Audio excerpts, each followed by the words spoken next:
할렐루야, 반갑습니다. 오늘도 이렇게 하나님께 예배드리러 나오신 우리 귀한 성도님들 주님의 이름으로 환영합니다. 귀한 날 하나님께 예배드리면서 먼저 찬양으로 하나님께 영광 돌리도록 하겠습니다.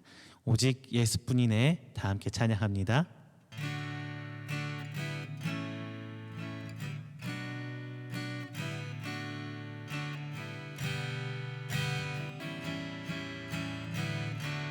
은혜 아니면 살아갈 수가 없네. 마저도 다 주의 것이니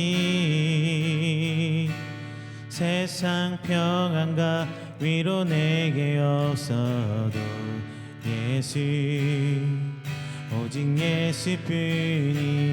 은혜 아니면 살아갈 수가 없네.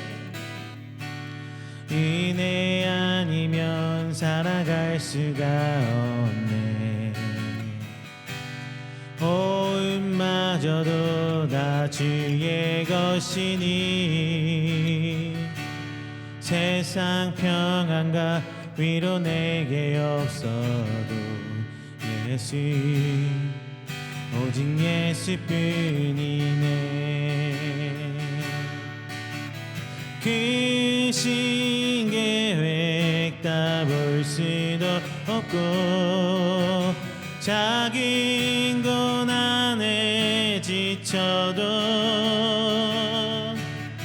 주께 묶인 나의 모든 삶 버티고 견디게 하시네. 은혜 아니면 살아갈 수가 없네. 나의 모든 것 다 주께 맡기니 참된 평안과 위로 내게 주신 주 예수 오직 예수뿐이네. 은혜 아니면 살 수가 없네. 은혜 아니면 살아갈 수가 없네. 마저도 다 주의 것이니 세상 평안과 위로 내게 없어도 예수 오직 예수뿐이네. 크신 계획 다 볼 수도 없고 작은 고난에 지쳐도 주께 묶인 나의 모든 삶 버티고 견디게 하시네. 은혜 아니면 살아갈 수가 없네. 나의 모든 것 다 주께 맡기니 참된 평안과 위로 내게 주신 주 예수 오직 예수뿐이네. 크신 계획 다 볼 수도 없고 작은 고난에 지쳐도 주께 묶인 나의 모든 삶 버티고 견디게 하시네. 은혜 아니면 살아갈 수가 없네. 나의 모든 것 다 주께 맡기니 참된 평안과 위로 내게 주신 주 예수 오직 예수뿐이네. 할렐루야. 이 시간 오늘 우리가 드리는 예배를 위해서 함께 기도하는 시간 갖도록 하겠습니다. 주님 아버지, 이 시간 우리의 예배를 받아 주옵소서. 우리 귀한 성도들의 찬양과 기도를 통해 역사하여 주시옵소서. 또한 이 코로나로 인해 제대로 예배드리지 못한 이 환경 가운데 주님 더 큰 은혜를 함께 하시사 오직 주님 붙들고 나가게 하여 주시옵소서라고 이 시간 간절히 기도하도록 하겠습니다. 사랑 은혜가 충만하신 우리 주 하나님 아버지, 감사와 영광 돌립니다. 하나님의 귀한 성도 오늘 이 자리에 나와 주님을 예배합니다. 이 시간 주님을 찬양합니다. 주님 아버지, 시간 붙들어 주옵소서. 오직 주님 붙들고 갈 수 있는 귀한 시간 될수록 주님 인도하여 주시옵소서. 나의 나된 곳으로 주께 아무것도 드릴 수 있는 것은 없지만 오직 주님 붙들고 나아갑니다. 주께서 나를 위해 죽으시고 주께서 나의 죄를 사하여 주시고 그 은혜로 저희가 나아가고 있사오니 하나님 아버지, 오직 주님의 그 은혜 붙들고 나가는 우리 심령들 주께서 인도하여 주시옵시고 오늘 감격의 하나님을 향해 기쁨의 감격의 예배를 드릴 수 있도록 주님 붙들어 주시옵소서. 한 생명 한 생명 주님 아버지 심령 붙드시사 아버지 그 마음속에 있는 아픔과 그 치료받아야 할 것들 주께서 인도하여 주시옵시고 두 손 얹어 주셔서 이 시간 하나님의 위로와 새 힘 받고 나갈 수 있는 귀한 시간 될 수 있도록 주님 아버지 붙들어 주시옵소서. 하나님의 그 은혜 붙들고 나아갑니다. 나의 허물을 덮어주시고 나의 기도 가운데 응답하셔서 그 놀라운 은혜 붙들고 저희 나가는 시간 되게 하여 주시옵시고 온전히 하나님만 붙들고 가는 귀한 예배 시간 되게 할 수 있도록 붙들어 주시옵소서. 주님을 찬양합니다. 하나님 주님을 찬양합니다. 이 시간 기뻐 뜁니다. 주님 붙들어 주옵소서. 저희 산생명 생정 오직 주님의 그냥 그 사랑으로 덮어 주시옵소서.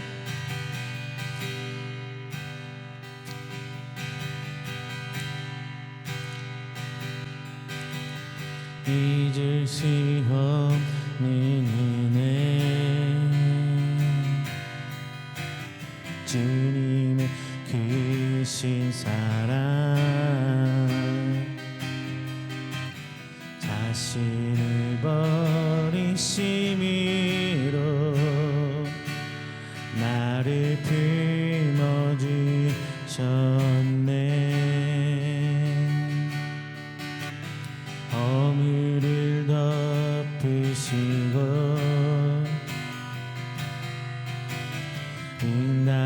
응답하시는 사랑, 놀라운 주님의 사랑, 내 맘을 녹이시네. 주님 사랑해요. 진정 감사해요.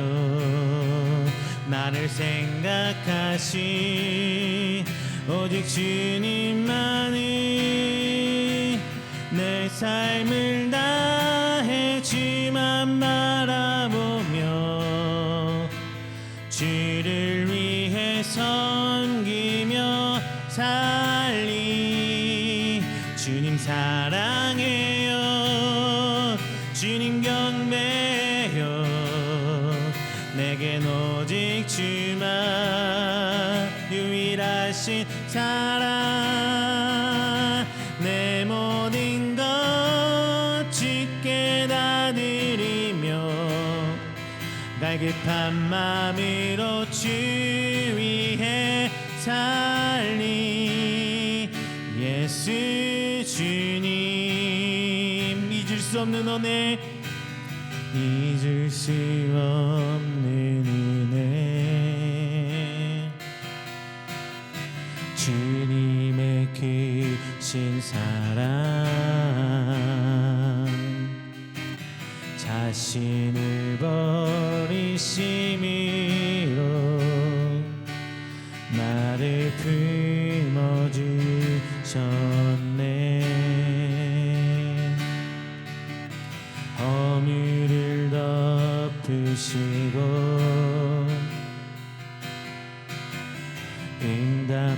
응답하시는 사랑, 놀라운 주님의 사랑, 내 맘을 녹이시네. 주님 사랑해요.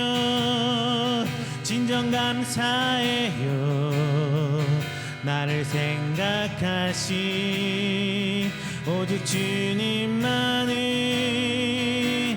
내 삶을 다해 주만 바라보며 주를 위해 섬기며 살리 주님 사랑해요 주님 경배해요 내겐 오직 주만 유일하신 사랑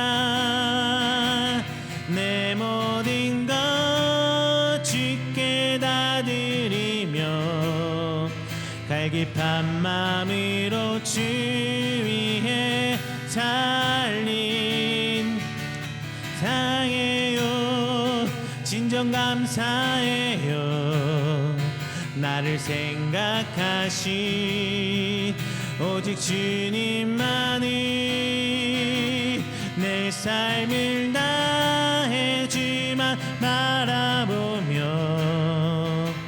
주를 위해 섬기며 살리 주님 사랑해요 주님 경배해요 내겐 오직 주만 유일하신 사랑 내 모든 것 주께 나드리며 갈급한 마음으로 주 위해 살리 예수 주님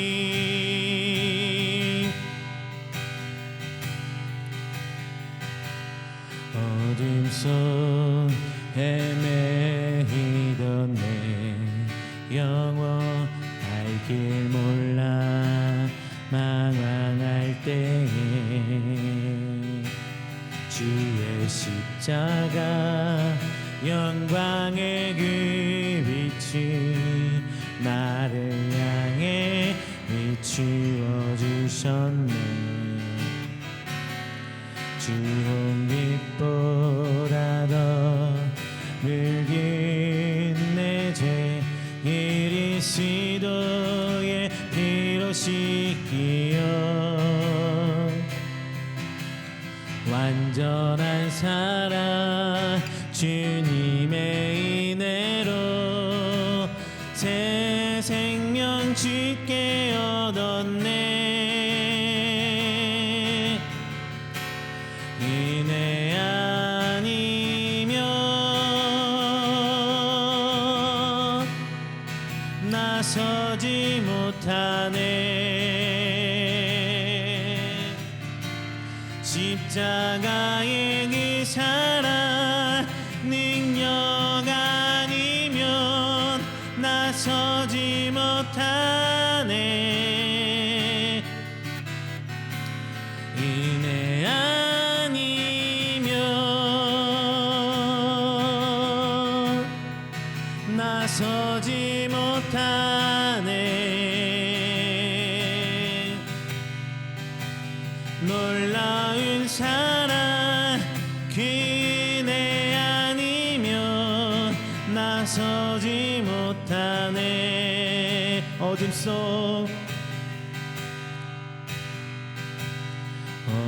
속에 매이던 내 영혼 알 길 몰라 망황할 때에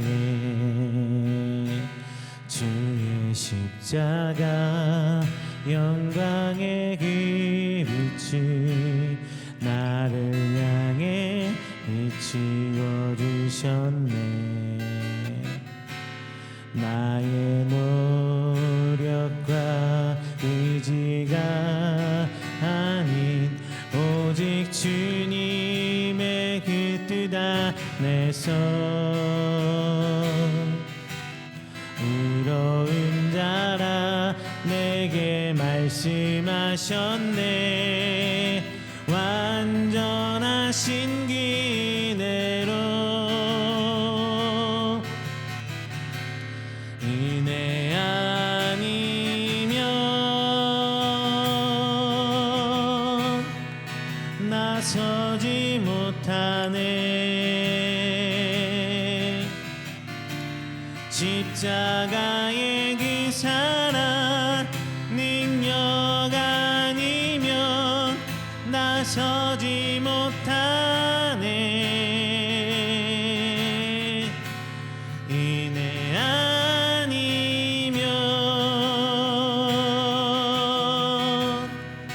나서지 못하네.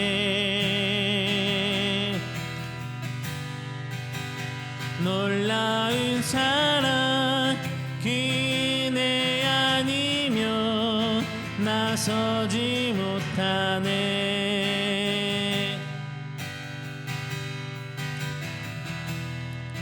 이제 나 사는 것 아니요 오직 예수 내 안에 살아계시니 나의 능력 아닌 주의 능력으로 이제 주와 함께 달리나. 오직 은혜로 나 살아가리라.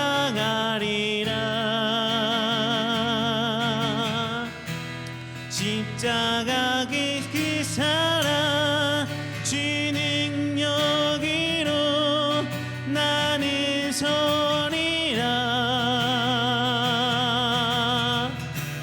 주의 은혜로 나 살아가리라.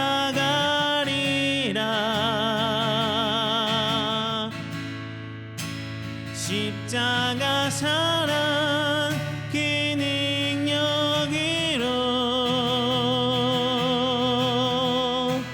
나 살리라.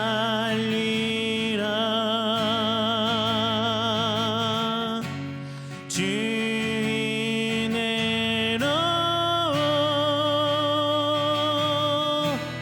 나 살리라.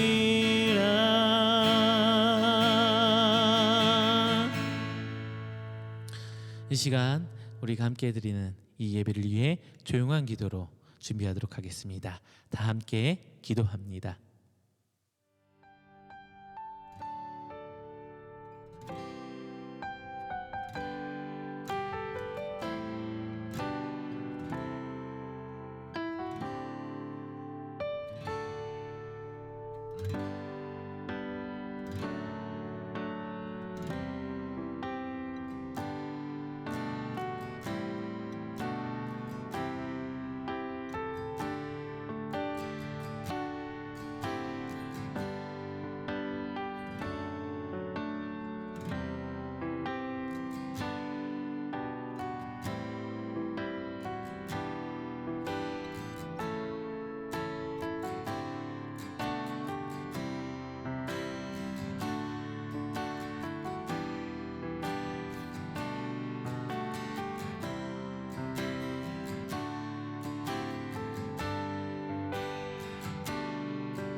사도신경으로 우리의 신앙을 고백하도록 하겠습니다.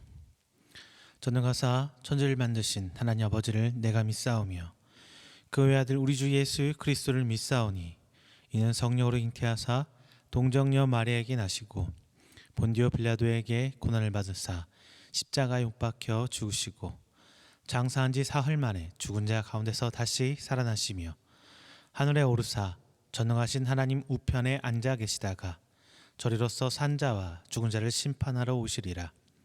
성령을 믿사오며 거룩한 공회와 성도가 서로 교통하는 것과 죄를 사하여 주시는 것과 몸이 다시 사는 것과 영원히 사는 것을 믿사옵나이다. 아멘. 다 함께 교독문 49번 시편 108편 함께 교독하겠습니다. 교독문 49번 시편 108편입니다. 하나님이여 내 마음을 정하여 싸우니 내가 노래하며 나의 마음을 다하여 찬양하리로다. 비파야 수금아 깰지어다. 내가 새벽을 깨우리로다. 여호와여 내가 만민 중에서 주께 감사하고 문 나라 중에서 주를 찬양하오리니 주의 인자하심이 하늘보다 높으시며 주의 진실은 궁창에까지 이르나이다. 하나님이여 주는 하늘 위에 높이 들리시며 주의 영광이 온 땅에서 높임을 받으시기를 원하나이다. 주께서 사랑하시는 자들을 건지시기 위하여 우리에게 응답하사 오른손으로 구원하소서. 아멘. 찬송가 212장, 찬송가 212장 다 함께 찬송하겠습니다. 찬송가 212장입니다.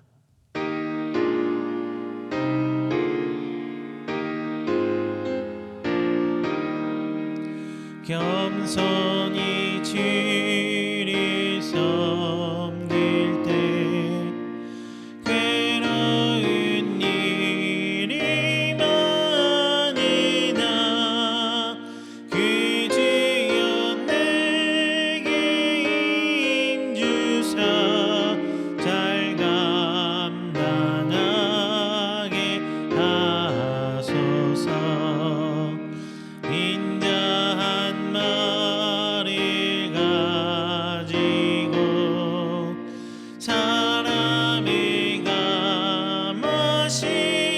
감화시키며 갈 길을 잃은 무리를 잘 인도하게 하소서. 그 중에 귀한 인내를 깨달아 알게 하소서. 굳건한 믿음 주시소. 늘 승리하게 하소서. 장래의 영광 비추사 소망이 되게 하소서. 그 주와 함께 살면서 참 평강 얻게 하소서. 아멘. 오늘 드리는 예배를 위해서 다 함께 기도하겠습니다. 기도합니다. 사랑과 은혜가 충만하신 우리 주 하나님 아버지, 먼저 감사와 영광 하나님께 드립니다. 저희 한 생명 한 생명을 하나님께서 귀히 여기시고 불러주시사 하나님의 성도 삼아주심에 감사드립니다. 우리는 하나님의 빚진 자 되어 오늘 한 주를 살아오고 또한 새 한 주를 시작하며 하나님 이 자리에 나와 하나님께 예배합니다. 이 예배 통하여 주님 홀로 영광 받아주시고 온전히 주의 형상을 회복할 수 있는 하나님 앞에 새 힘을 받아 나아갈 수 있는 귀한 은혜의 시간 될 수 있도록 주님 하늘을 여시고 은혜로 붙들어 주시옵소서. 지난 한 주간의 삶을 돌아봅니다. 하나님, 나의 삶은 여전히 죄악된 곳에서 나오지 못하고 나의 생각은 여전히 하나님보다 나를 앞세우며 나의 행동 하나하나는 주님의 가르치심보다 내 욕심과 내 마음에 따라 행동할 때가 너무 많았음을 고백합니다. 하나님, 한순간 모든 것을 바꿀 수는 없지만 그래도 한 시간 한 시간 매 주마다 하나님 말씀 받고 예배 드릴 때 저희들 조금씩 변화하고 있습니다. 주님, 부족한 믿음이지만 하나님 붙들어 주시고 내게 내 귀에 들려주시는 그 말씀 따라 순종케 하시며 그 순간순간 주께서 깨닫게 하시는 그 하나님의 귀한 뜻을 따라 주님 붙들고 나아갈 수 있는 저희들 되시도록 주님 인도하여 주시옵소서. 이 나라 이 민족 어려움 가운데 아픔 가운데 있습니다. 저희뿐만 아니라 하나님의 창조물 된 모든 인간이 코로나는 질병 앞에 아파하고 힘들어하고 있습니다. 주님, 그 모든 순간 하나님 붙들어 주시고 병들어 지치고 힘든 그 순간순간 주님 붙드심으로 나가게 하시며 하나님의 그 뜻과 계획을 깨달을 수 있도록 하여 주셔서 이 어려운 시기 이겨나갈 수 있도록 주님 붙들어 주옵소서.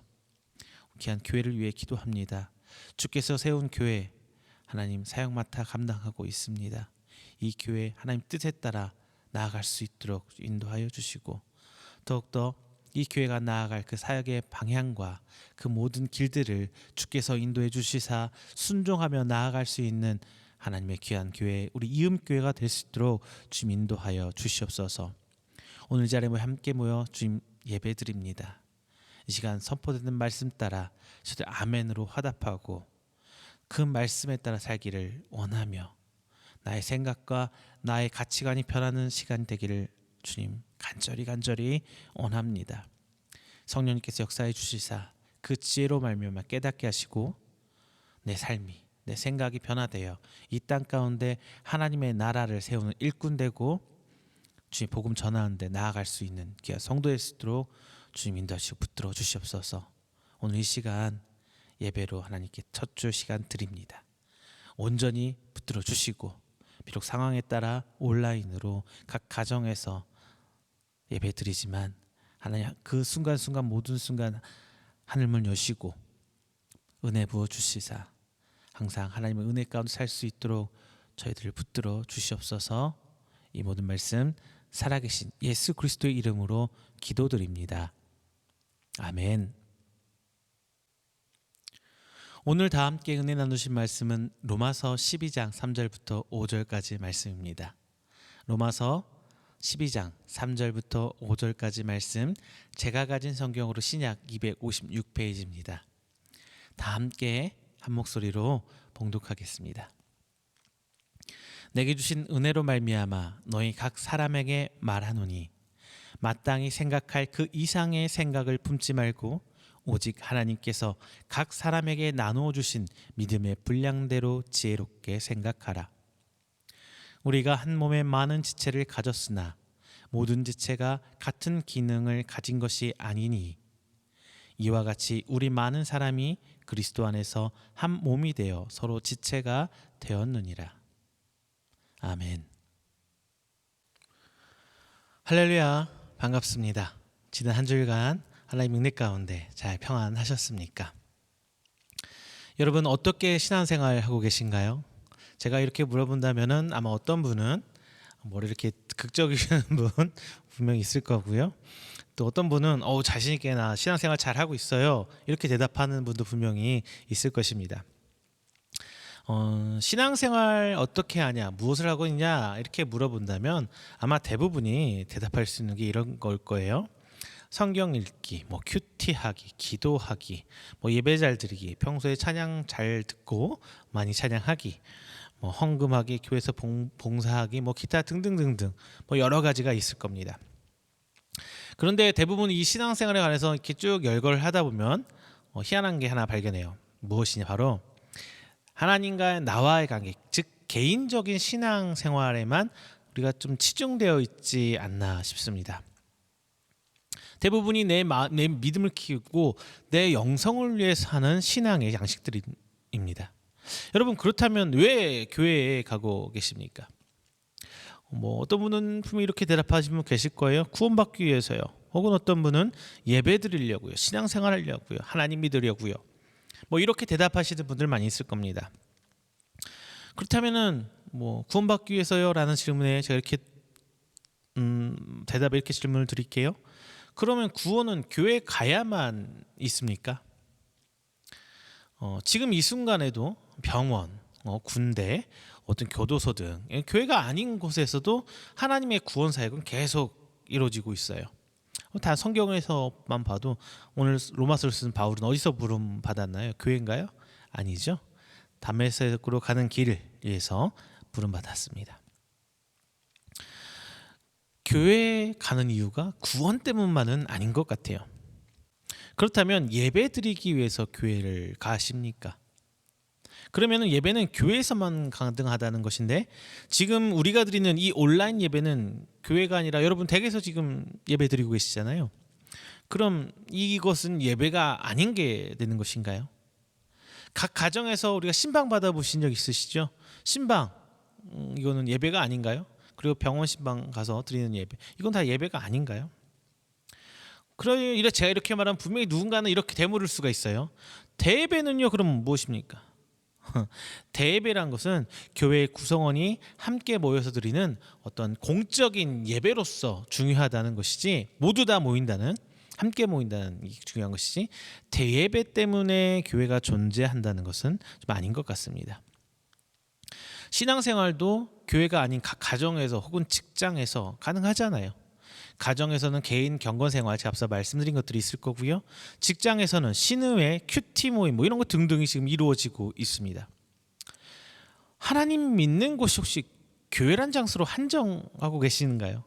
만약에 그렇다면 여러분 진짜 완벽한 이중생활에 성공하고 계신 거예요. 교회에서만 신앙생활하고 밖에 나가서 내 마음대로 산다. 완벽한 이중생활입니다. 아니시겠죠? 교회는 제가 여러 번 말씀드린 것처럼 에클레시아라는 헬라어 단어입니다. 자, 이 헬라어 단어의 원래 에클레시아라는 단어를 우리말로 옮긴다면 한 모임 정도 이렇게 번역하는 게 맞는 것 같아요. 즉 예수님의 이름으로 모임이 교회가 되는 것입니다. 그럼 예수님 이름으로 모인 사람들이 모여서 뭐 하겠어요? 뭐 예배드리고 찬양하고 기도하고, 만약 그게 다라면 굳이 이렇게 안 모여도 되지요. 여러분, 제가 이렇게 물을게요. 사람은 왜 모일까요? 살려고 모이죠. 같이 살려고 모여요.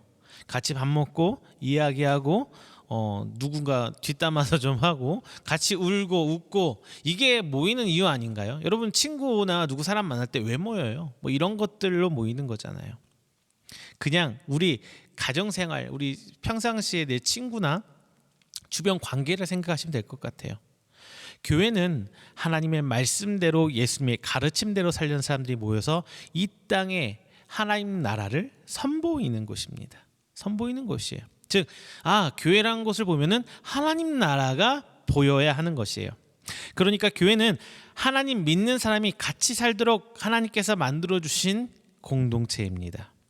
예배도 중요하고 기도도 중요하고 뭐 여러 가지 신앙생활 교회 안에서 이루어지는 것들 다 중요하지만, 제일 밑바탕에 깔려 있는 거는 함께 산다, 같이 살아간다, 이 의미입니다. 오늘 본문 말씀에서 바울은 교회를 통해 함께 살아가는 법을 디테일하게 세부적으로 알려주고 있습니다. 3절에서 5절까지는 오늘 본문 말씀인 3절에서 5절은 큰 방향을 제시해주고 있고, 6절부터는 이제 세밀하게 뭐 해라, 뭐 하면 안 된다, 이렇게 해라, 저렇게 해라라고 하면서 방법들을 알려주고 있어요. 하나하나씩 짚어주고 있어요. 자, 오늘 말씀은 그 방향성을 함께 바라보는 것입니다. 함께 나누며 혼자가 아니라 같이 살아가는, 함께 살아가는 방법을 이 시간 역사하시는 성령님의 이끄심을 따라 함께 나눠보도록 하겠습니다. 먼저 첫 번째는요, 자신의 가치를 알아야 합니다. 자신의 가치를 알아야 합니다. 3절 말씀 한번 같이 읽어보겠습니다. 3절입니다. 내게 주신 은혜로 말미암아 너희 각 사람에게 말하노니 마땅히 생각할 그 이상의 생각을 품지 말고 오직 하나님께서 각 사람에게 나누어 주신 믿음의 분량대로 지혜롭게 생각하라.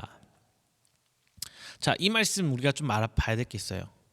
너희 각 사람이 말하노니 마땅히 생각할 그 이상의 생각을 품지 말라. 이 말씀 잘 보면요, 조금 우리를 무시하는, 우리 한계성을 긋는 부정적인 뉘앙스로 들릴 가능성이 충분히 있습니다. 여기서 우리 인간을 무가치하게 여기라는 것이 아니에요. 이 말씀이 지금까지 사도 바울은 로마서를 통해서 쭉 강조해 오고 있는 게 뭐냐, 인간의 죄성을 강조하고 있습니다. 그래서 오늘 그 바울이 이전까지 했던 말씀과 오늘 본장 3절에 나오는 그 이상의 생각을 품지 말라라고 했던 것을 연결해서 본다면 조금 인간의 가치를 비하하는 것처럼 보일 수는 있어요. 인간의 한계를 선을 긋는 말씀을 보일 수 있어요. 하지만 오늘 본절 말씀이 인간이 스스로 아무것도 할 수 없는 무능력한 존재, 무언가 해서 안 되는 이런 존재로 비하하려는 것이 아닙니다. 우리가 생각해 볼게요. 인간은 어떤 피조물보다도 무한한 가능성을 가진 하나님의 창조물입니다. 왜냐하면요, 하나님의 창조물 중에 유일하게 우리 인간만 하나님의 형상을 따라 지음받았어요. 그리고 예수 그리스도를 믿고 구원받은 사람은 죄로 인해 잃어버린 하나님의 형상을 다시 회복할 수 있는 그 권한도 얻은 존재입니다. 여러분, 우리는 스스로를 나 자신을 먼저 비하하면 안 돼요. 사람이 잘 살기 위해서는요, 자기 비하해서는 잘 살 수가 없어요. 여기서 우리 하나 짚고 넘어가야 할 건 무엇이냐? 자기 비하와 겸손을 여러분 구분하셔야 돼요. 자기 비하와 겸손을 구분하셔야 돼요. 자기 비하와 겸손을 구분하되 자기의 한계는 분명히 알아야 합니다. 본절에서 분명히 바울은 그 한계를 분명히 제시합니다. 한계라는 표현이라기보다는 나 자신에 대해서 명확히 알라는 것이 좀 맞는 것 같아요. 모든 사람은 많은 가능성을 가지고 있습니다. 특히 우리 성도는 하나님의 은혜로 그 가능성이 더 커졌어요. 그럼에도 불구하고 우리는 여전히 인간이란 틀에 갇혀 있기 때문에 죄를 안고 살아가는, 죄를 짓고 살아가는 존재가 바로 우리입니다. 그렇다 보니까 그 한계가 분명히 있긴 있어요. 분명히 있어요. 하나님께서 주신 지혜를 가지고 살아가는 것은 분명하지만 우리 인간은 오류와 모순을 지닐 수밖에 없는 존재가 되는 것입니다. 우리는 하나님 앞에, 우리 인간 스스로가 아니라 하나님 앞에 한계가 있다는 것을 분명히 알아야 된다는 거예요. 아까 말씀드린 우리 자신을 비하시키지 말라라고 하는 거하고 하나님 앞에 한계를 아는 거하고 전혀 다른 거죠. 우리 인간은 분명히 무한한 가능성을 지닌 것이지만 하나님 앞에가 아니라 우리 인간 안에서 그렇다는 거예요. 다른 여타의 창조물에 비해서 그렇다는 거지, 하나님 앞에 우리가 뭔가 내놓을 수 있고 우월할 수 있는 무엇인가가 있다라고 생각하는 것은 아니라는 거예요. 지나친 겸손 혹은 자기 비하나 교만을 넘어서 자신이 가진 한계를 인정하고 하나님께 의지하면서 겸손히 살아갈 것을 오늘 사도 바울이 얘기하고 있는 것입니다. 그러기 위해서는 하나님께서 정하신 기준을 분명히 알아야 해요.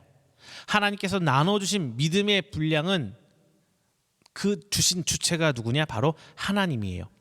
내가 뭔가를 열심히 해서 갖고 와서 만들어 내가 갖게 된, 내 스스로 갖게 된 것이 아니라 하나님께서 주신 것으로 우리는 그 기준을 명확히 알아야, 그 한계를 명확히 알아야 우리가 자기 비하를 하거나 교만하는 등의 오르락내리락 하는 이렇게 사는 것이 아니라 하나님 앞에 겸손하되 긍지를 가지고 살아가는 사람이 될 수 있는 겁니다. 그런 성도가 될 수 있는 것입니다. 성도의 기준은 예수 그리스도를 향한 믿음입니다. 이 믿음의 크기가 바로 마지막 때의 심판의 판정의 기준이 되는 거예요. 우리 행위 자체가 기준이 아니라 우리 믿음의 상태에 따라 그 기준을 달라지게 되는 것이에요. 무슨 말이냐? 하나님의 심판대에 올라갔을 때 우리 행위가 무엇을 많이 했냐, 헌금을 얼마를 했냐, 예배를 몇 번 드렸냐, 기도를 몇 시간 했냐, 이런 것이 아니라 너 안에 있는 네가 가진 믿음의 그릇이 요만큼 있는데 얼마나 채워졌냐예요. 상대적인 거죠. 믿음이 없다고 내가 믿음이 없고 환경이 안 돼서 교회 나가지도 못하고 헌금도 잘 못하고 뭐 교회 헌신봉사도 못했다. 그럼 그것은 뭐예요? 하나님 앞에 심판이 올라와서 너는 그거밖에 없으니까 구원 받을 수 없어라고 버림받는 것이 아니라 그가 가진 믿음의 그릇에 따라 받는 거예요. 구원의 상태라기보다는 정확히 말하면 상급이라고 보는 게 맞을 것 같아요. 하지만 전혀 하나님 주신 거기 기준에 미달했을 때는 구원을 받지 못하는 것도 사실이에요. 우리 달란트 비유 기억하세요. 1달란트 받은 자와 2달란트 받은 자, 그리고 5달란트 받은 자. 얼마 행위의 기준으로 너희가 2개를 받은 남겼냐 5개를 남겼냐 해서 5달란트를 남긴 사람을 더 칭찬받은 게 아니죠. 똑같이 칭찬받았어요. 그런데 그 기준에 못 미친 1달란트 받은, 즉 땅속에 숨겨서 아무것도 하진 사람 못한 사람은 책망받았어요. 우린 그것을 기억해야 합니다. 이로써 우리는 믿음에 우리가 지닌 재능과 학식 그리고 지위와 물질적 부는 우리 자신을 평가할 수 있는 적절한 기준이 될 수 없다는 것을 분명히 알아야 합니다. 여러분, 우리가 함께 살기 위해서는요, 교만도 아니고 자기 비하도 아니고 명확한 하나님 앞에 내 선을 알고 겸손한 자세로 나아갈 때 비로소 우리는 함께 살아갈 수 있는, 같이 살아갈 수 있는 존재가 될 수 있는 것입니다. 자, 두 번째는요, 이제 같이 살아가려면요 서로 다름을 인정해야 돼요. 서로 다르다는 것을 인정하고 존중해줘야 돼요. 4절 함께 보겠습니다. 4절 말씀입니다. 우리가 한 몸에 많은 지체를 가졌으나 모든 지체가 같은 기능을 가진 것은 아니니. 자, 여러분, 사도 바울이 분명히 많은 지체가 있지만 서로 다른 모습과 기능을 가졌다라고 얘기를 해주고 있습니다. 여기서 우리가 먼저 다르다는 것을 인정하기 위해서 우리 마음가짐을 바로 해야 돼요. 무엇이냐? 이해와 사랑을 가져야 합니다. 여러분 혹시 전체주의라는 말 들어본 적 있으세요? 여러분 학교 다닐 때 전체주의 한 번쯤은 배워보셨을 거예요. 전체주의라는 것을 이념적으로 따졌으면 정의하기 좀 쉬운 말은 분명히 아닙니다. 개념부터 시작해서 좀 어려운 말이지만 간단하게 정리하자면 개인보다 사회, 집단, 국가의 중요성을 강조하는 것으로 민족이나 국가의 이익을 위해 개인의 자유를 희생해야 한다는 이런 사상이 전체주의라고 합니다.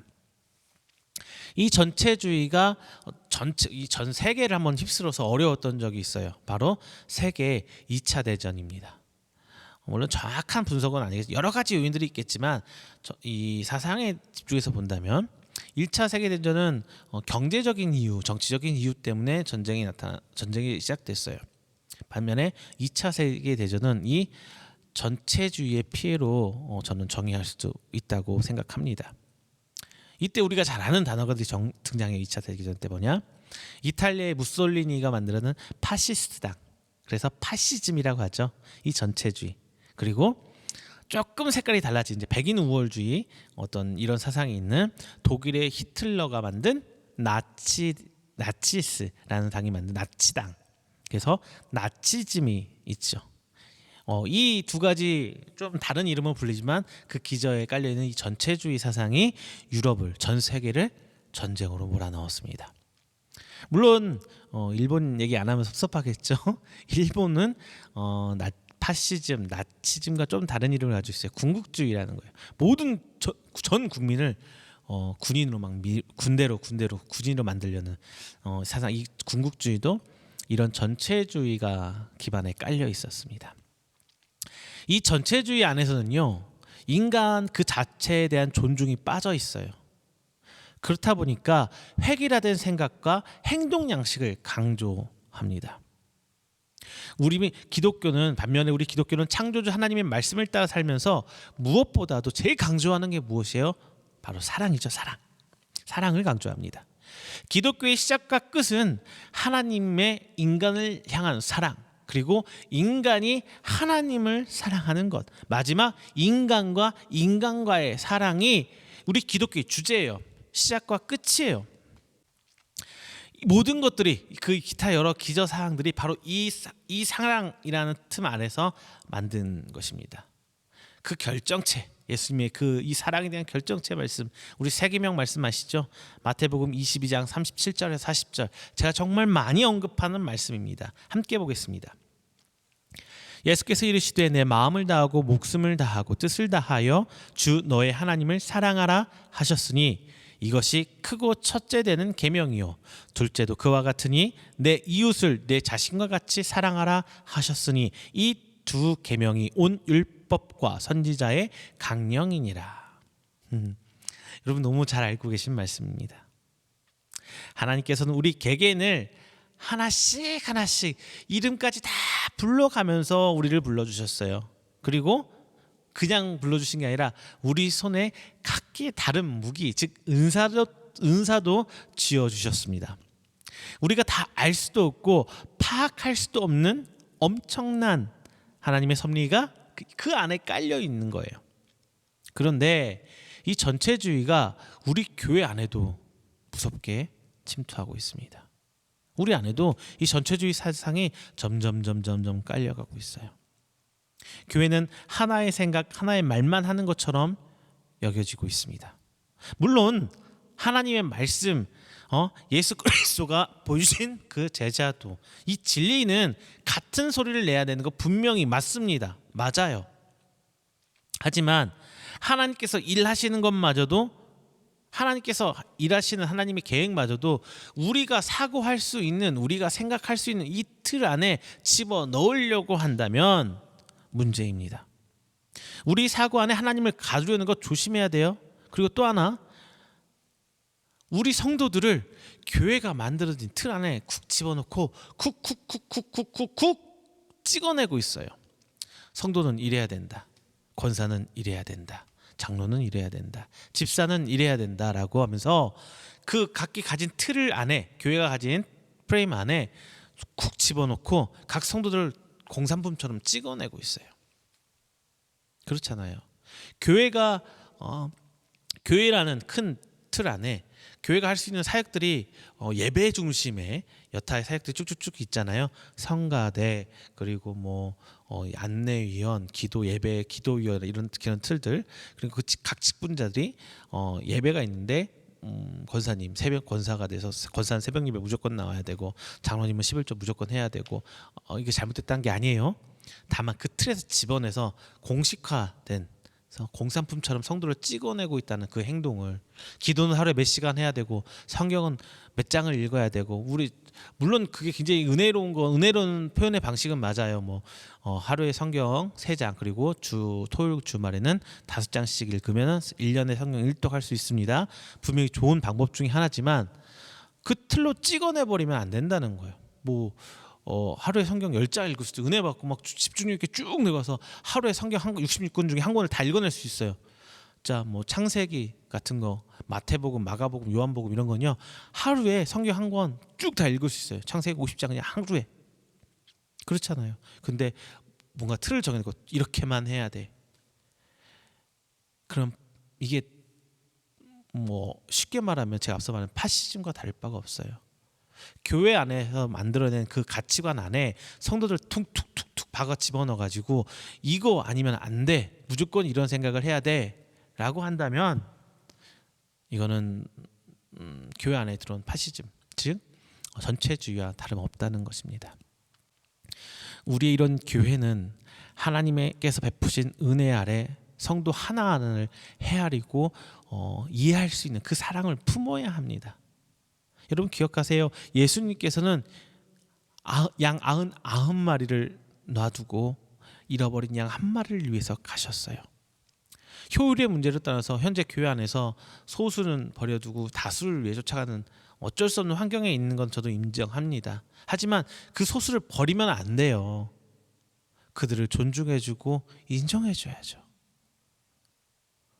우리는 그런 기본을 우리 교회 안에는 가져야 된다는 것입니다. 인간의 한계로 인해 모든 것을 다 헤아릴 수는 없지만 이렇게 손쉽게 한 교회의 하나 생각, 하나의 말, 하나의 행동 양식을 만들어가는 것은 분명히 조심해야 돼요. 이거는 교회뿐만 아니라 우리 가정 안에서도 적용이 됩니다. 아빠가 이렇게 살았기 때문에 너도 이렇게 살아야 돼. 이미 우리 안에 프레임을 정해놓고 짜놓고 그 안에 사람을 집어넣고 쿡쿡 찍어내려고 한다면은 하나님 앞에 하나님 말씀 성경 안에서 하나님이 원하는 방법이 아니라는 거예요. 교회를 위하는 것과 하나님을 위하는 것도 구분해야 합니다. 교회와 하나님은 일치될 수 없어요. 교회는 하나님 없이 존재할 수 없지만 하나님은 교회 아니어도 얼마든지 존재 가능하세요. 그게 하나님이잖아요. 또한 교회는 하나님을 믿는 사람들이 모인 것 자체를 가리키는 것이지 어떤 특정한 건물이나 어떤 특정 조직을 가리키는 것은 아닙니다. 교회와 하나님을 일치시키는 것은 마치 종교개혁 이전에 카톨릭이 주장하던 바와 다르지 않습니다. 모두 다 같은 생각과 같은 말을 해서 함께 사는 교회가 아니라 하나하나를 존중하고 일치시키기 위해서 전체 한 몸이라는 것을 한 뜻으로 나아가기 위한다는 것을 위해 사는 삶이 바로 함께 사는 삶입니다. 바울이 이야기하는 지체에 대한 비유가 바로 그것입니다. 각기 하는 모습은 달라요. 각기 보여지는 행동 양식은 달라요. 하지만 궁극적으로 그 모든 것이 예수 그리스도 안에서 이루어지고 있다는 겁니다. 손과 발, 눈, 코, 입은 모두 다른 생김새로 다른 기능을 가지고 있습니다. 하지만 한 지체를 유지하는 데 정말 중요합니다. 우리 몸에 작은 티끌 하나만 껴도 불편하게 느껴지는 건 사실이잖아요.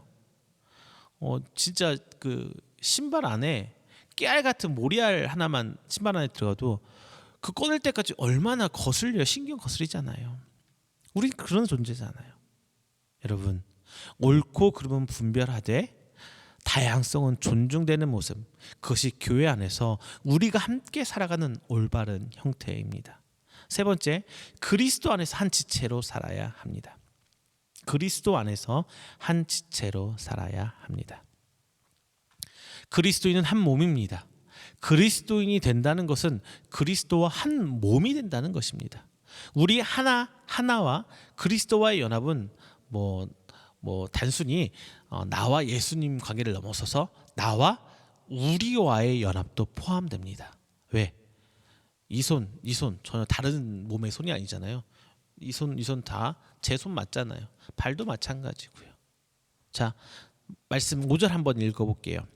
이와 같이 우리 많은 사람이 그리스도 안에서 한 몸이 되어 서로 지체가 되었느니라. 이런 한 지체, 우리와의 연합을 근데 우린 너무나 많이 종종 자주 잃어버려요. 너무나 개인화된 복음만 강조하면서 우리는 신앙생활을 하고 있습니다.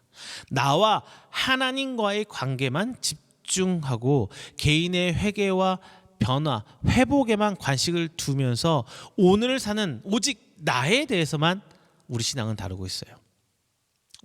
나와 관련된 소수의 우리 가족이라든가 친척 여기에만 집중이 돼 있어요. 모든 설교가 다 그렇게 하고 있다는 건 아닙니다. 하지만 교회의 조직과 표현 방법이 결국 어떻게 되냐, 개인으로 집중되고 있어요. 개인의 신앙관, 개인의 영성에 집중되고 있습니다. 예를 들면 여러분 우리 교회인들 여러분 자주 둘러보시나요? 주변 우리 교회 성도들 삶이라든가 환경들 어떻게 좀 둘러보고 도와주시고 같이 살아가는 교회가 되고 있나요? 가끔 이런 경우 주변에 있죠. 교회 안에서 어떤 성도 가끔 아니고 어쩌다 한 번 있죠. 우리 성도 어떤 가정이 사고가 났어요. 그래서 부모님 두 분 엄마 아빠가 다 돌아가셨어요. 천국 가셨어요. 아이들만 남게 됐어요. 여러분 그때 보통 어떻게 하시나요? 아마 교회 안에서 그런 실제로 겪은 교회도 분명히 있을 거예요. 교통사고가 아니라도 아이만 남게 되는 경우. 보통은 부모의 중업은 애들을 표하고 애들을 표하죠. 그리고 아이들에게는 안타까운 심정으로 한번 투닥거리고 돌아옵니다. 그러면서 우리 교회는 마치 위로 예배드리고 집례를 해주면서 우리 할 도리 다 했어 이런 식으로 생각할 때가 참 많아요. 하지만 여러분, 제가 예를 들어 이건 한번 생각해 보셔야 돼요. 여러분, 유아 세례 있죠. 세례도 마찬가지입니다. 유아 세례, 세례랑 똑같아요. 유아 세례, 특히 유아 세례를 통해서 여러분 어떻게 해야 돼요? 여러분 유아 세례하고 부모님한테 신앙 고백 받고 이제 성도들 앞에서, 교회 앞에서 공포를 하죠. 이것은 뭐냐? 세례자, 특히 유아 세례자는 이제 우리의 가족으로 삼아 맞아서 그 삶을 책임져 준다는 거예요. 여러분, 목사님들 세례하에 선포하는, 유아 세례하고 공포할 때 선언하는 선언문이 있죠. 여러분 질문을 하잖아요. 저희 백석교단에서 만들어진 예식서에 교인과의 서약이라는 순서가 있어요. 세례식 안에. 여기서 제가 들어가는 문구를 읽어드릴게요. 이건 예식서예요. 공식적인 예식서.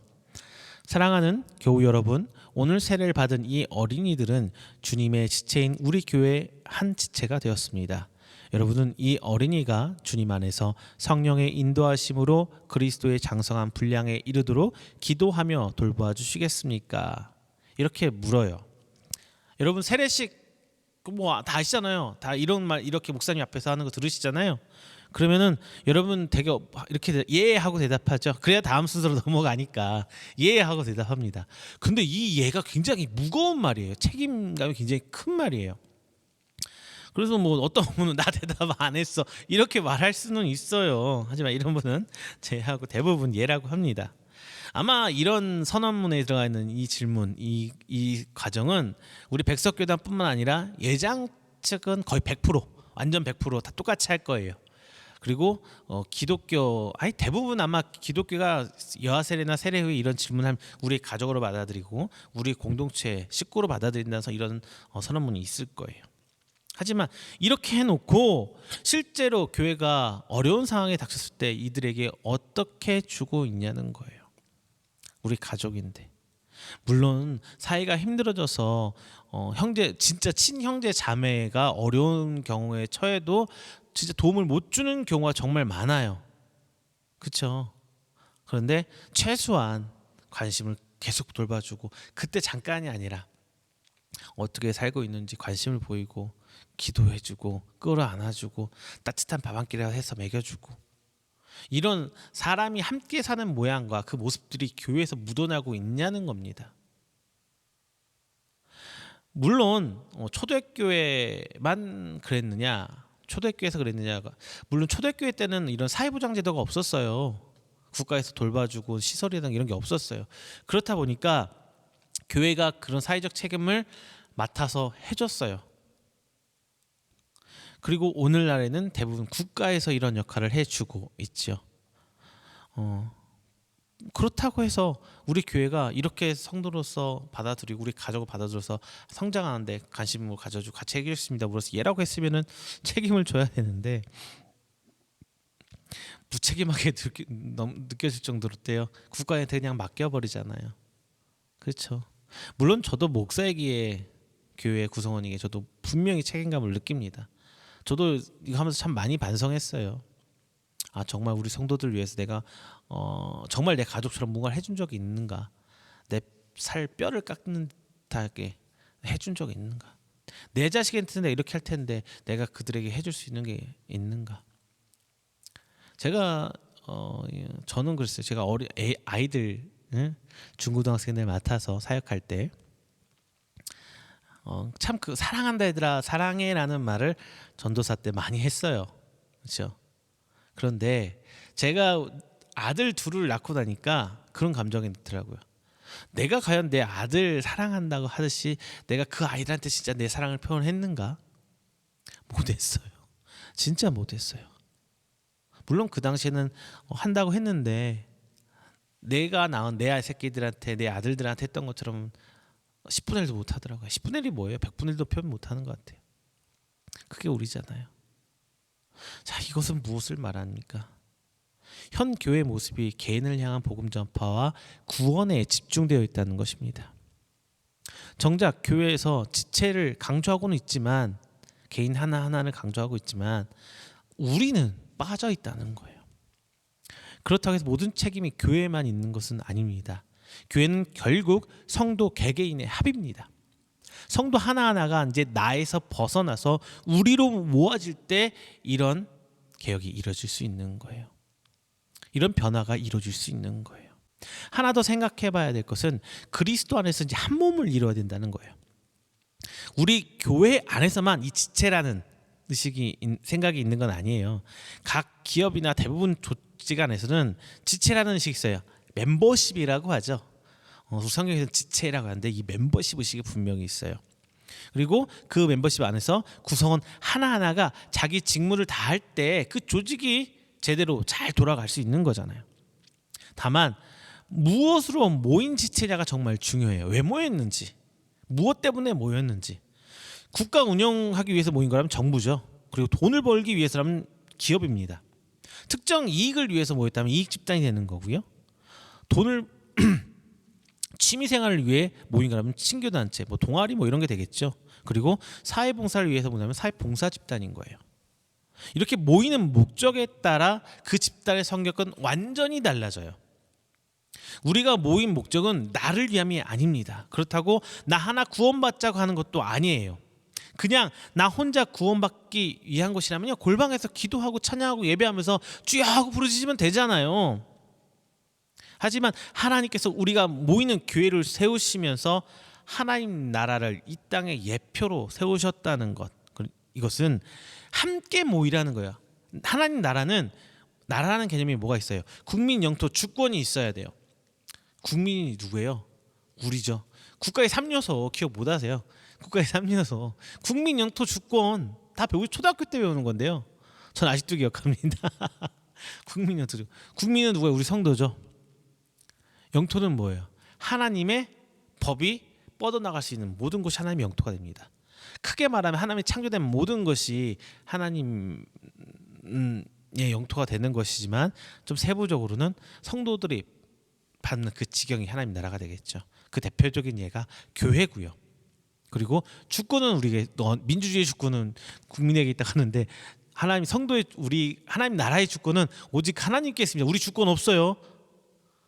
우리 신학적으로 주권은 우리에게 없어요. 하나님에게 있어요. 우리는 주권이 없는 종입니다. 하나님 앞에. 그거 착각하지 마세요. 이렇게 하나님 나라 예표로서 교회를 세우셨어요. 그래서 함께 모이라고 한 거예요. 그러시면서 예수 그리스도와 함께 모여 예수 그리스도로 모여 예수님을 머리로 삼고 한 지체된 교회를 만들어 가라는 것입니다. 교회는 개인의 종교적 목적으로 모인 종교 집단은 아니에요. 어떻게 하면 예수 잘 믿을 수 있을까? 이걸로 모인 게 교회가 아니에요. 어떻게 하면 기도 많이 할 수 있을까? 어떻게 하면 영성을 좀 위해 할 수 있을까? 이러려고 모인 게 아니에요. 그건 교회가 아니라 옛날 그 중세시대 때 말하면 수도원 뭐 이런 거예요. 그건 교회, 수도원 보고 교회라고 안 하잖아요. 기도원 보고 교회라고 안 하잖아요. 왜? 교회와 기도원 그 목적 자체가 달라요. 목적 자체가 달라요. 기도원에서도 예배 드릴 수 있어요. 근데 기도원에서 예배 드린다고 교회라고 하진 않잖아요. 교회는 함께 사는 우리의 공동체가 조직돼서 서로 형제 자매처럼 같이 살아가는 게 교회예요. 그 조직이 돼 있지 않고 그런 공동체 멤버십이 없다면 그건 교회가 아닌 것입니다. 교회는 하나님께 세우신 것으로 하나님의 법에 따라 오직 하나님이 목적되는 모임이 바로 교회입니다. 교회의 목적은 오직 하나님이며 말씀이고 예수 그리스도의 가르침이어야 합니다. 이렇듯 교회는 그리스도 안에서 한 몸을 이뤄야 합니다. 자, 말씀 맺겠습니다. 사도 바울은 한 번도 가본 적이 없는 로마 교회를 향해 세세하게 정말 자세히 편지로 가르침을 주고 있습니다. 그리고 2000년이 지난 지금 우리에게 하나님의 말씀으로 여전히 그 기준을 우리 신앙생활, 우리 믿음생활의 기준을 제시해주고 있어요. 특히 오늘 본문은 한 몸을 이루는 지체로서의 우리와 교회와 하나님과의 관계를 설명해주고 있습니다. 몸을 교회에 비유하며 머리를 예수 그리스도로 그리고 각 지체를 우리 교회와 성도에 빗대어 바울은 이야기합니다. 각 지체가 하나하나 맡은 바 해야 할 일이 분명히 있어요. 눈은 봐야 하고요, 귀는 들어야 하고, 다리는 앉고 뛰고 걷고 우리의 운동하는 거 움직이는 역할을 담당해야 돼요. 손은 잡고 던지고 무슨 거를 만들고 이런 역할이 있잖아요. 이렇게 각기 다른 일을 하고 다른 역할을 감당해야 합니다. 이렇게 이것 외에도 수많은 지체가 있지만 그중 하나만 아파도 모든 지체들이 제 역할을 할 수 없습니다. 하기 힘들어집니다. 각 지체 하나, 손가락 하나, 심지어 이 손톱까지 또 어때요? 정말 소중합니다. 그 어떤 것 하나도 필요 없는 게 없어요. 이렇듯 우리 성도 하나하나가 하나님께 아주 소중한 존재입니다. 하지만 각 지체는 머리의 뜻을 따라 하나의 목적을 갖고 나가야 돼요. 우리 역시 예수님의 가르침을 기준으로 하나의 목적을 가지고 뭉쳐야 합니다.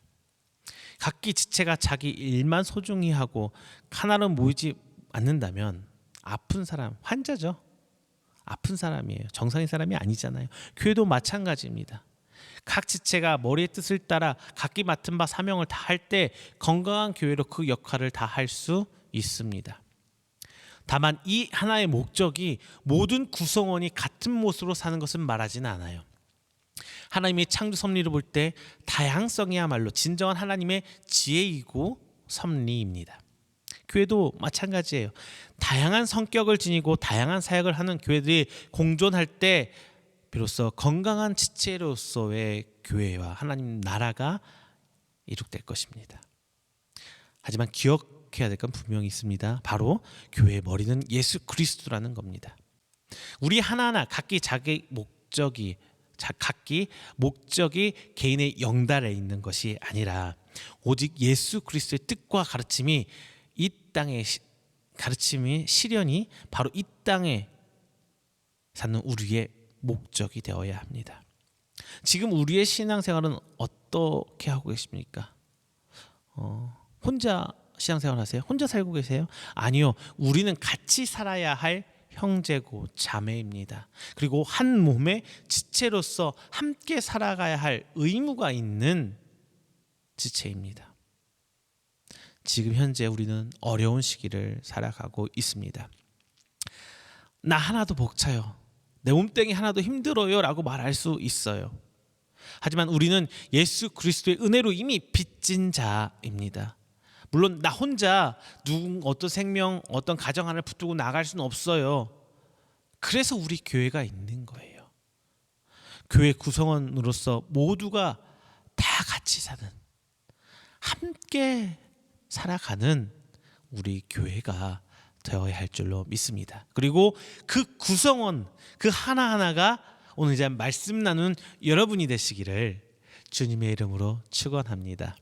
기도하겠습니다. 사랑이 많으신 주님 감사합니다. 귀한 날 함께 예배드리고 말씀 나눴습니다. 사도 바울이 말한 그 머리를 예수 그리스도를 머리 삼고 몸된 교회의 각 지체로서 신앙생활하는 우리가 함께 사는 그 모습을 오늘 함께 나눴습니다. 주님, 단순히 오늘 나눠진 이 말씀에 내가 머리로만 아는 것이 아니라 내 삶으로 그 말씀을 드러내길 원합니다. 내가 소중한 것을 알고 나뿐만 아니라 하나님의 성도들, 부름받은 하나님의 성도들 하나하나가 귀한 것으로 알고 존중하고 이해하고 사랑하며 살게 하옵소서. 하나님 앞에 다양한 것 하나를 존중하고 인정하면서 살게 해주시옵소서. 그 가운데 오직 예수님만 그 구심점이 되고 중심이 되어서 우리의 삶이, 우리 교회가 만들어지길 원합니다. 하나님, 비록 내 하나 때로는 손해볼 수도 있고 내가 아플 수도 있지만 하나님의 그 뜻을 따라 교회를 세우는 구성원으로서 나아가길 원하오니 그 순간순간 담대한 믿음 허락하여 주시고 새 힘도 허락하여 주셔서 어려움 가운데 이겨내고 꿋꿋이 주님 오시는 그날 때까지 나아가는 저희들, 우리 이음교회 성도 될 수 있도록, 그리고 하나님의 성도 될 수 있도록 지금 축복하고 은혜로 붙들어 주시옵소서. 이 모든 말씀 살아계신 예수 그리스도의 이름으로 축복하며 기도드립니다. 아멘. 찬송가 510장 찬송가 510장 하시면서 하나님 앞에 준비하신 예물 봉헌하도록 하겠습니다. 찬송가 510장입니다.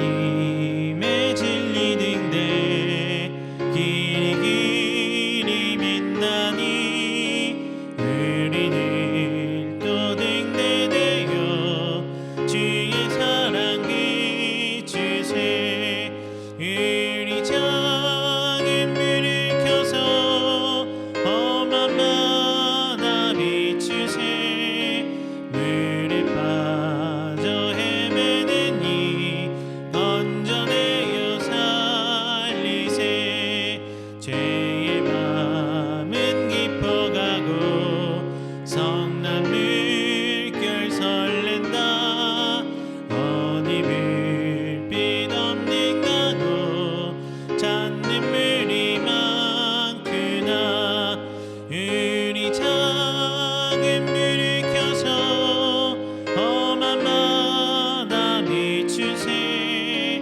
물에 빠져 헤매는 이 건져내어 살리세 너의 등불도 뒤워라 거친 바다 비춰라 빛을 찾아 헤매는 이 생명선에 건져라 우리 작은 불을 켜서 험한 바다 비추세 물에 빠져 헤매는 이 건져내어 살리세.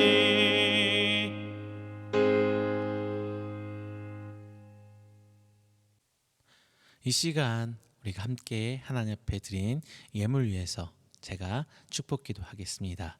기도합니다. 사랑이 많으신 하나님 아버지 감사합니다. 하나님의 은혜 가운데 지난 한 주간 살았음을 이 시간 하나님 앞에 고백하며 감사로 영광 드립니다. 그리고 오늘 이 자리에 하나님 앞에 예배 드리러 나오면서 빈손 오지 않고 귀한 예물로 하나님께 헌신합니다. 믿음의 고백을 합니다. 주님, 드려진 예물 주께서 연락하여 주시고 오직 하나님만 바라는 성도로 저의 삶을 대신해 드리는 이 예물을 통하여 영광 받아 주시옵소서. 오늘 이 시간 주일 예물 하나님께 드립니다. 지난 한 주일간도 하나님 은혜 가운데 살아왔으며 또한 오늘 한 주일간도 하나님 은혜를 붙들고 나아가게 오는 성도들 귀한 예물로 하나님 앞에 헌신합니다. 드린 손길 하나하나 기억하여 주시옵시고 지난 한 주의 삶보다 조금은 더 낫고 조금 더 은혜에 감격할 수 있고 조금은 더 하나님 앞에 충성된 성도로 살 수 있도록 주님 저들의 삶을 인도하여 주시옵소서. 또 귀한 하나님 앞에 11조의 예물을 드립니다. 하나님 저들의 기업이 그로 인한 소산이 하나님께로부터 온 것임을 저들이 고백합니다.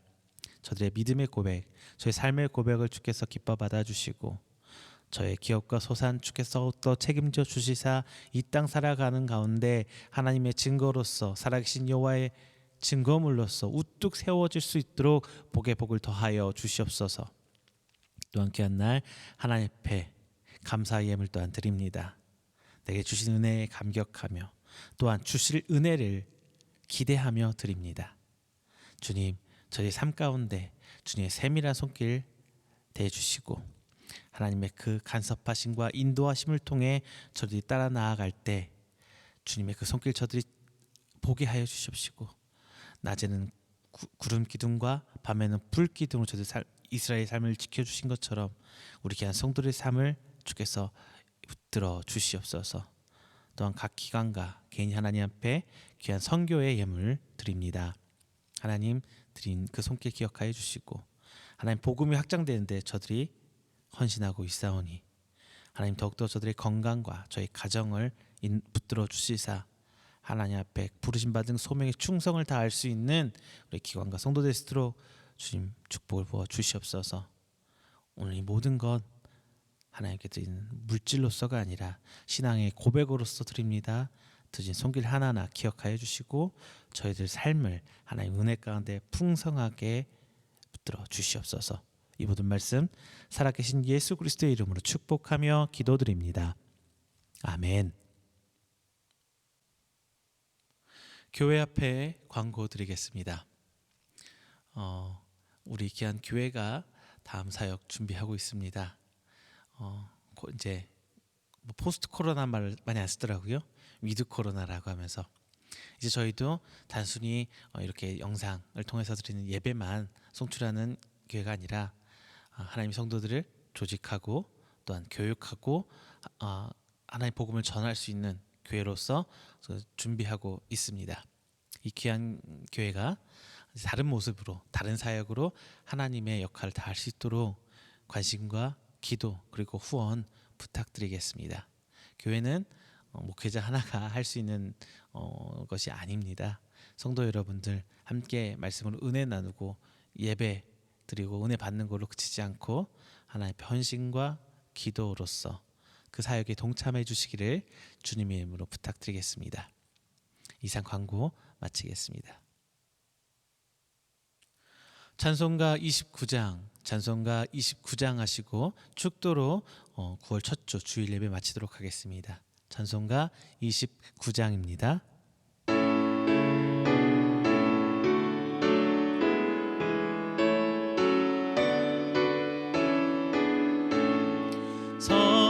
성도여 다 함께 할렐루야 아멘. 주 찬양하여라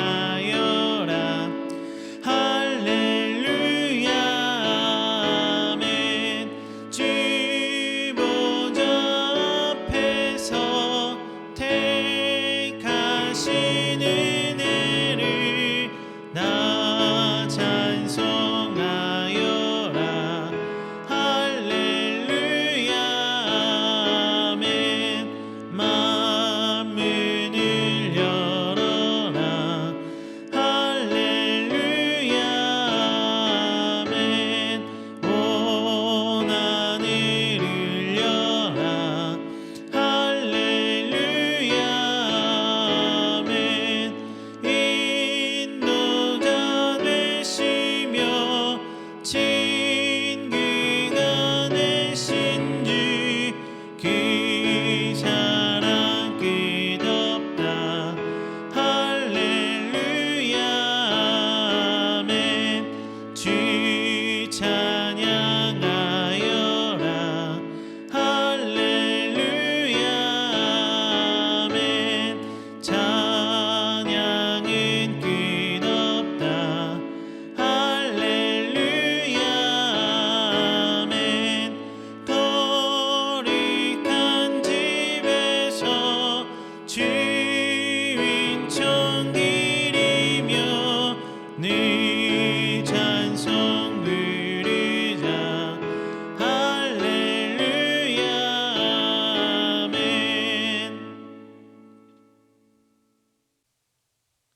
축도하겠습니다. 여호와는 내게 복을 주시고 너를 지키시기를 원하며 여호와는 그의 얼굴을 내게 비추사 은혜 베푸시기를 원하며 여호와는 그 얼굴을 내게로 향하여 드사 평강 주시기를 원하노라.